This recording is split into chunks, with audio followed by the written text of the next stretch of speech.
Piper. We're going to read a devotion today, and our devotion is called Jesus Gives Sight, and it comes from John 9. And the devotion verse is John 9, verse 25, and it's called, "One thing I do know, that though I was blind, now I see." And this is a devotion about Jesus and about a man who couldn't see, and Jesus helps him to see. So this is the story. Once there was a man who had always been blind. He had never seen his mom smile. He had never seen golden sunlight sparkle on the blue water. He had never seen anything at all. Because he was blind, he couldn't work as other men did at that time. He had to ask for money and for help.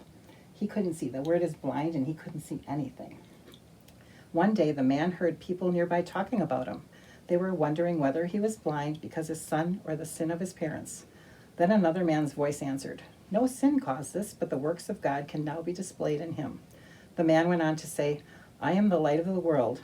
The blind man then heard someone spit on the ground, and he felt fingers on his closed eyes, gently wiping mud on them. Then that voice spoke again, "Go wash in the pool of Siloam." So look at the picture here. The man is wiping his eyes on the man and the mud on his eyes. So I'll show the picture. Here's the picture in the book. And he's wiping his eyes on the man.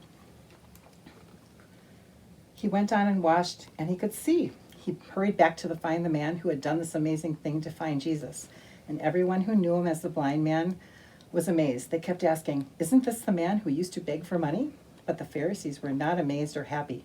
They were angry that this work of healing was done on the Sabbath, the day of rest. They declared that Jesus was a sinner because he worked on the Sabbath. But the man who had been blind said, "No one has ever been able to give sight to a man who was born blind. If this Jesus were not from God, he could do nothing." The Pharisees were so angry that they told the man he could no longer worship with his family or friends. They cast him out. But Jesus found the man, and the man worshipped Jesus. He said, "Lord, I believe." Jesus helped the man's eyes see, and Jesus helped his heart see too. So there's a question here. He said, you can work with your family, and one of the questions is, how did Jesus change this man's life? So did you see the picture? So this man, he couldn't see, but now he can see. Yeah. So should we say a little prayer? Uh-huh. So can you fold your hands? Let's say a prayer. Dear Jesus, please help us as we continue our Lenten journey. Please help us to see with our eyes and with our heart. Amen.